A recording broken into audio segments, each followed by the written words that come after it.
A new take on a Julia Child biography, Gary Oldman comes to television, and a reboot of a Nickelodeon favorite are among the 6 new shows we have to offer for you this week. It is TV news and reviews.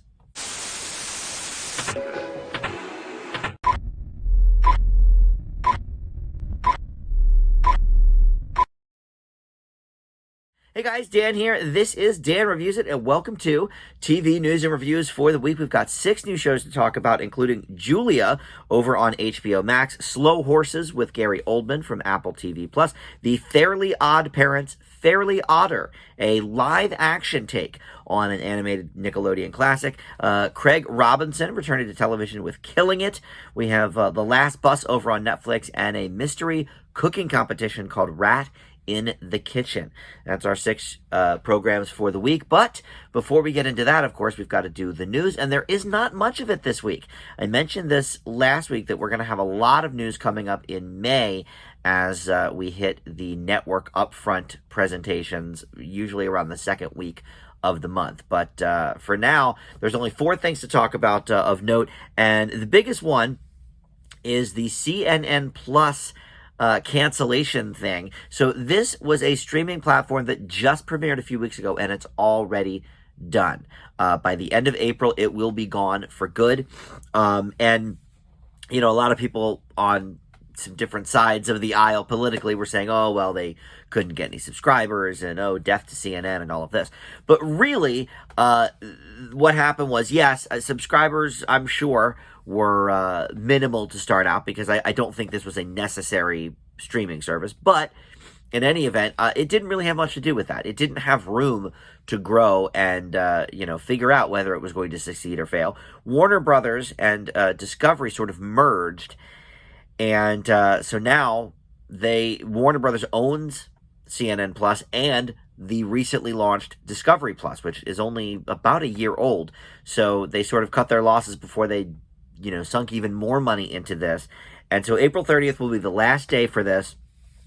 Discovery Plus and HBO Max could take some of the programs, because now, HBO Max, of course, is owned by Warner as well. So we could see some of the shows that have already been filmed pop up there, and perhaps also on CNN.com. They could put them up there for free or something. And the streamer only had exclusive programs as to not breach contracts already existing with CNN, the network. So, it honestly seems like a poorly thought out idea. However, it didn't really get any of a chance to see if it was going to succeed or fail. You can't gauge after 3 weeks. But this is, for my money, I think the quickest failure in the streaming world that we've heard so far. I mean, this is even quicker than Quibi. Quibi, I think, was maybe 8 months. But 3 weeks is bad. So look, it didn't really have anything for me, much like Discovery Plus. I was not going to get on board with CNN Plus, but I think we're going to see a lot more of this. I think, and we talked about this last week with Netflix losing subscribers for the first time. So I think we have sort of reached peak streaming, and some of the lesser entities are going to fall. Now, a lot of networks do have their own streaming service, like AMC Plus, and Showtime has their own streaming service, even if you don't have Showtime on your cable. BET Plus is one. So a lot of networks do have their own, streaming service, and that's okay. But the bulk of those take their existing shows on the channel and put them on the Plus, like a day after they air or something like that. This was all exclusive content. And I just didn't see the need for it, to be honest. But anyway, so that is done after 3 weeks. All right, in casting news, Cruel Summer is returning probably in about a year, perhaps as early as the fall. But they have a new cast and a new showrunner. And because it has gone now the anthology route, which season 1 cast members were made aware of as a possibility when they signed their contracts. It was a possibility that, hey, if we renew, you could be on it, or maybe not, and maybe we'll go anthology. So they've decided to do that. So it's going to be set in an idyllic waterfront town in the Pacific Northwest, and I believe in the same area as the first one.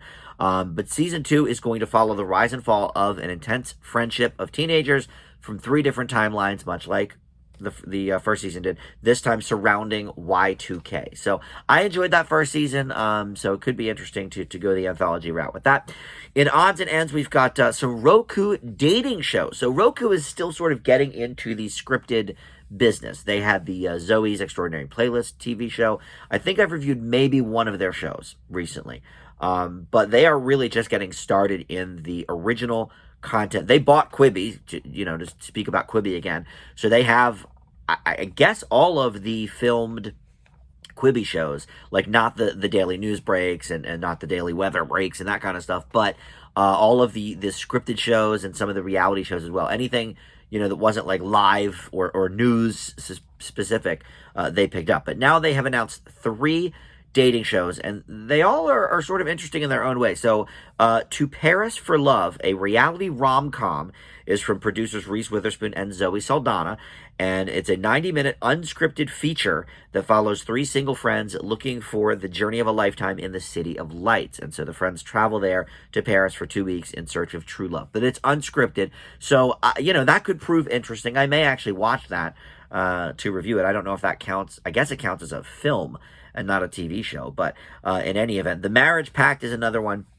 And that's described as a social experiment and relationship series that follows longtime single friends who must fulfill or break a promise from the past, which is one of those classic pacts to marry if both are single by a certain age. And that is going to have 8 episodes in it. And then Match Me in Miami also has an 8-episode order, and that's just going to spotlight the high-stakes world of Miami matchmaking. Of course, we've seen a lot of those types of shows, usually in New York and stuff, or LA. So, but there you go. If you like dating programs, Roku may be your destination. And I was thinking about this with Netflix losing their subscribers. Some of the things they've been doing a lot of lately on Netflix are the reality dating competitions. So maybe that has been a boon for them, or I don't know, maybe it's turned people off and they've not subscribed because of that. I don't know. I can't imagine, but yeah, maybe those shows are doing well enough for them. I know they just renewed Love is Blind for 2 seasons. We talked about that recently. So,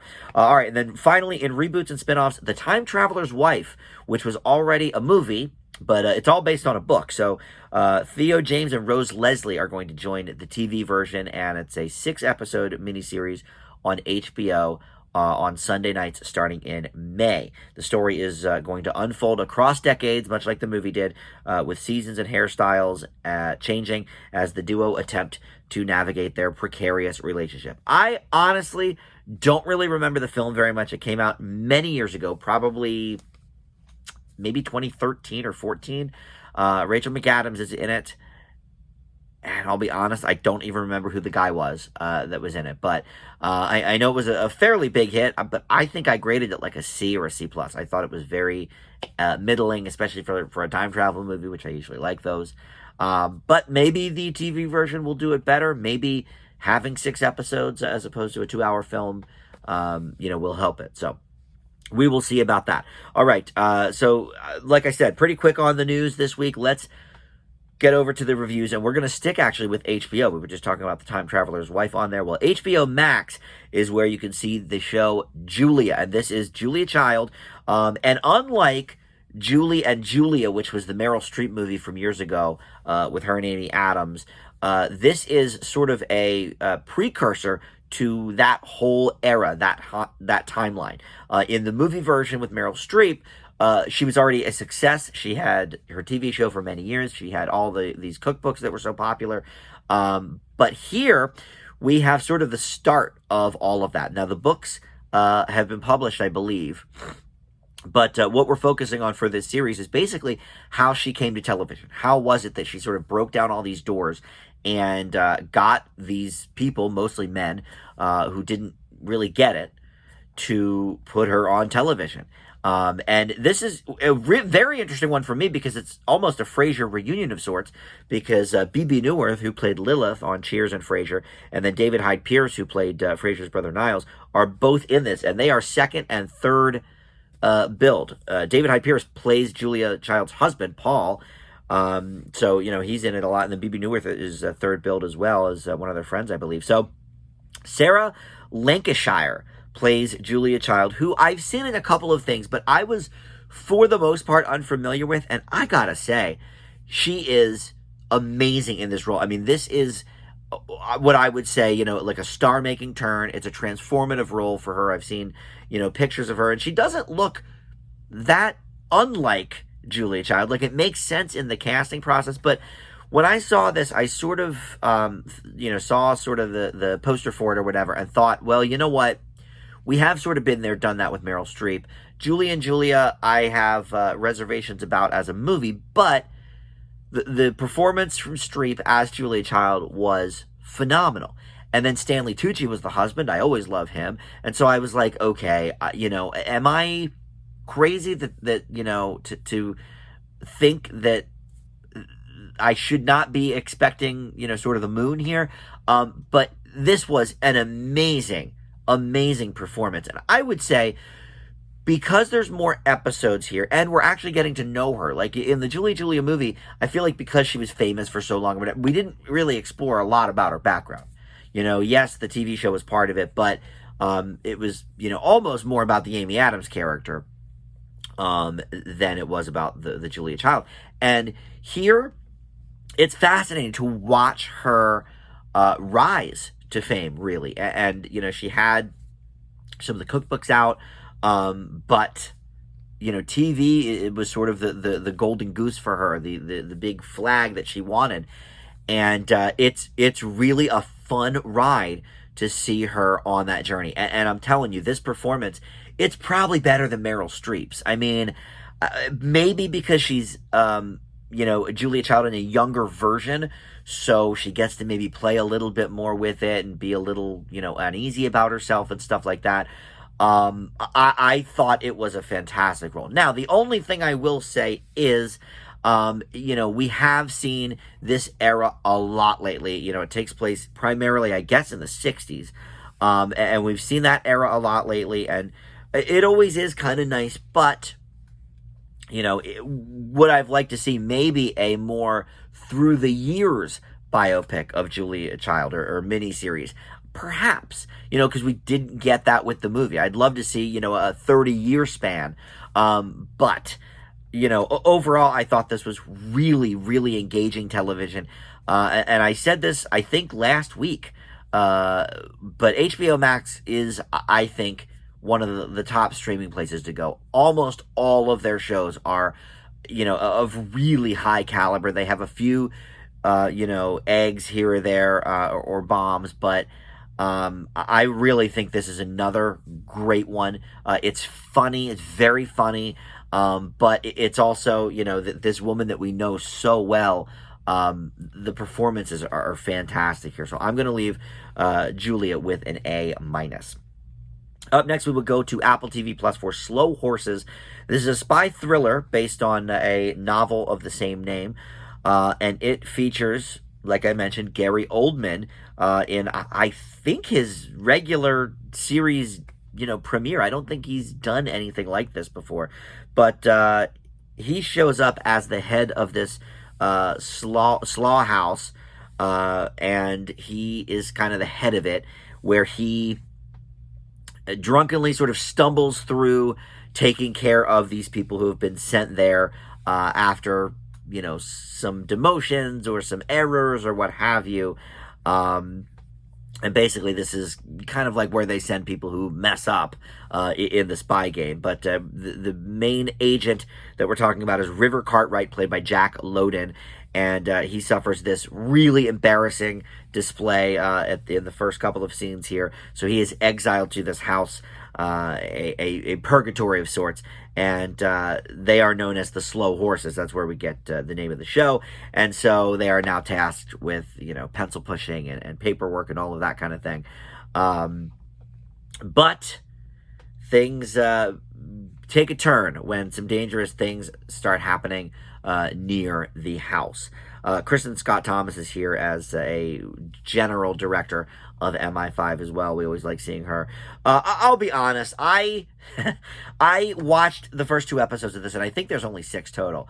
But I was probably not in the right headspace to watch something like this, I guess. But here's the thing. I thought it was actually going to be very, very dramatic and very serious and really taking a look at some of the stuff here in MI5.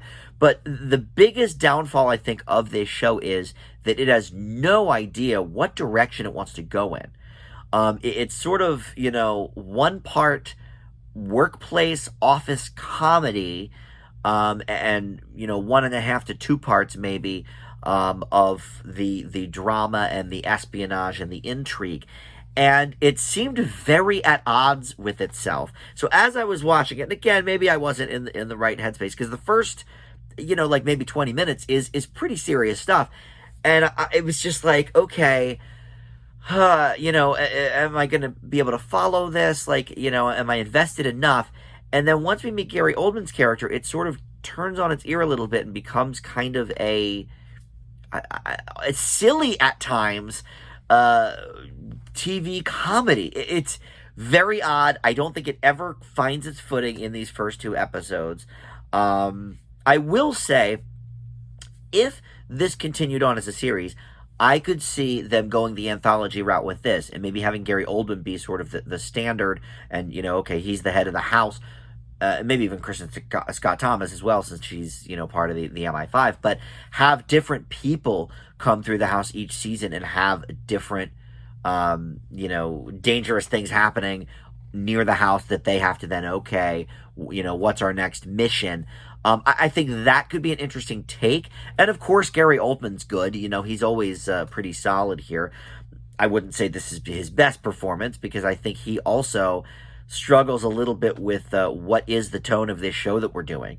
So for me, this was a bit of a miss, but I could see maybe if it continues on and does sort of the anthology thing, I could see it kind of building a nice fan base from that, and maybe getting the tone down a little bit better, because it's kind of all over the place for sure, at least for these first couple of episodes. So I leave Slow Horses with a C+.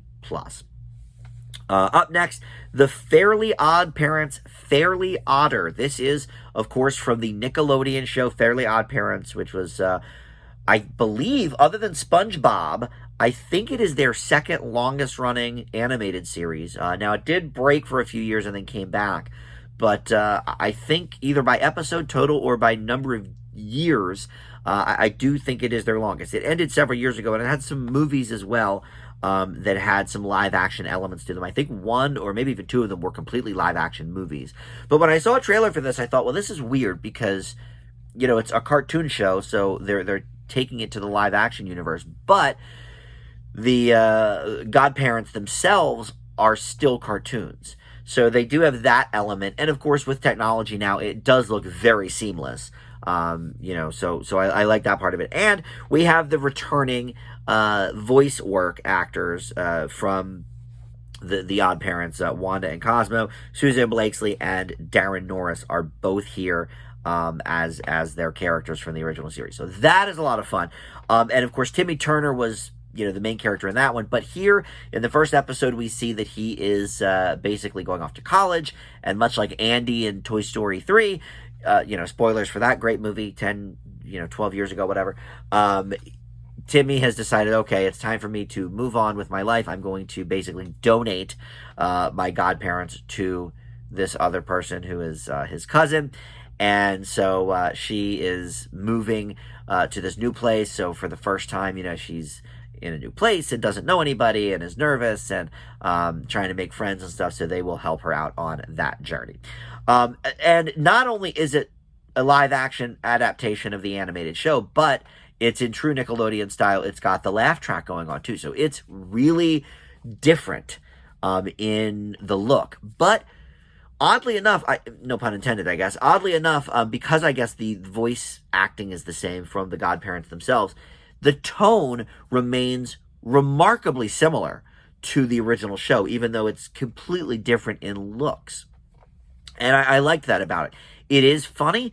It's got some cute characters going on. One of the kids from the ABC program Single Parents which wrapped up, I think, 2 years ago. He is a regular on here, too, as another cousin or stepbrother or something. I forget the premise of the main girl.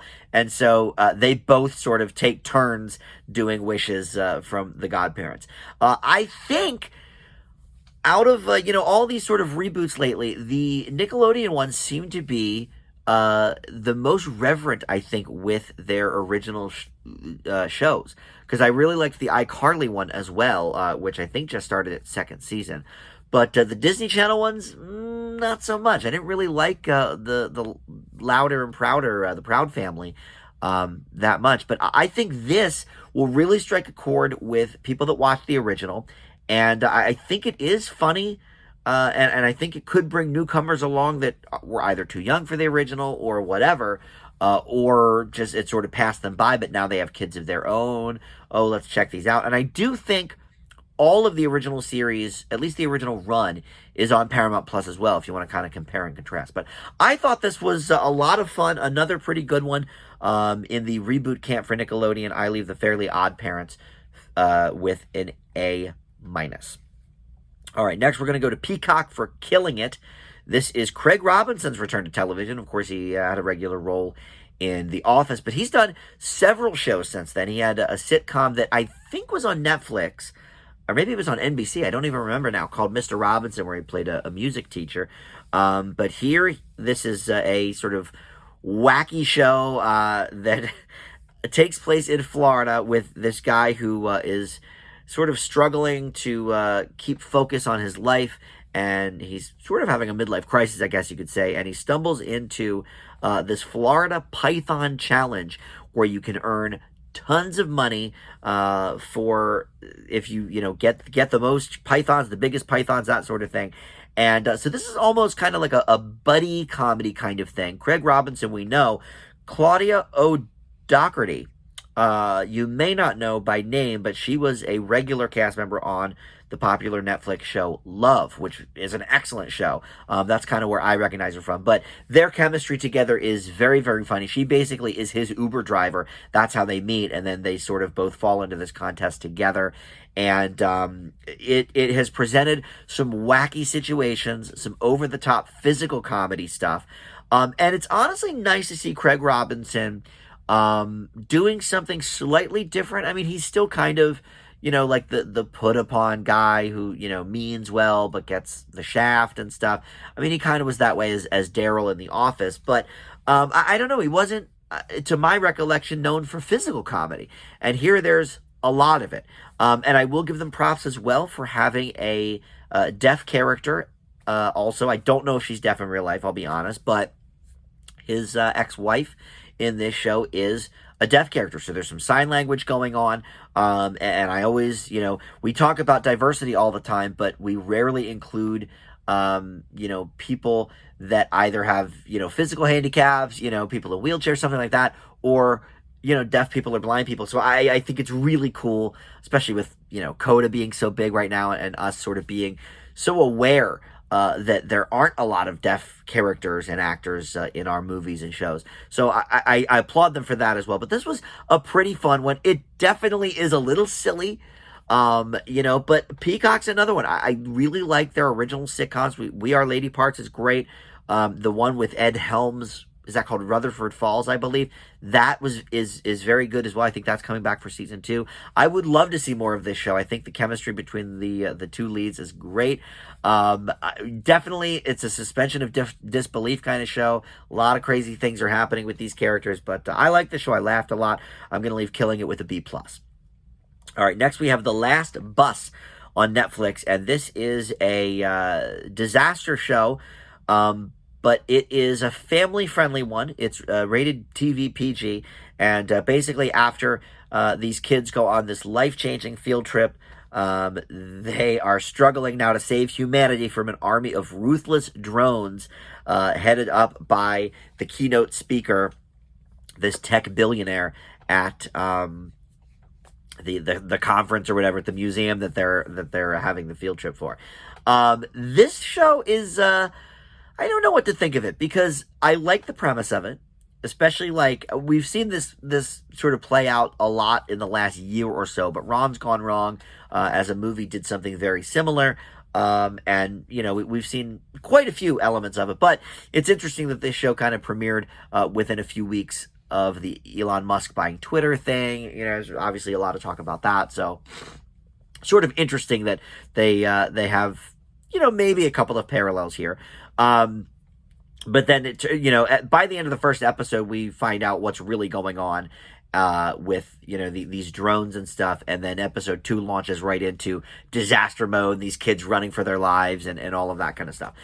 So this is an odd one because the acting is not great, the effects are not great, and I don't know if this is what they were going for or if it's just kind of happenstance, but it is an interesting throwback to like 90s syndicated sci-fi shows like Sliders and stuff that you would see like on a Saturday afternoon on your local channel. It wasn't on a network, it wasn't in prime time, it was at like 5 or 6 p.m. on a Saturday. Stuff like Sliders, is the most relevant, I guess, because of the sci-fi bent, but there have been others as well in that vein. Even Star Trek The Next Generation was a syndicated show, but it has that vibe, both in the look and the tone and even like the music that is playing in these scenes. And I can't put my finger on whether or not that was on purpose. It seems like it would have to be, but it doesn't seem like it has a satirical type of nature to it. Like it seems like it's taking the themes of this show seriously while having a little fun with it. Obviously, it's, not, rooted in reality, but obviously it's taking a little bit of cues from what's going on in the world. But obviously with the drone thing, it's not like it takes place in the 90s. So I can't quite put my finger on it. And the acting, I wish was better for sure. But I liked a lot about it. And for a throwback series, I think it does work in that regard. So I'm going to leave The Last Bus with a B-. And finally, it's a quick one this week, because we didn't have a lot of news and not a ton to talk about with these shows.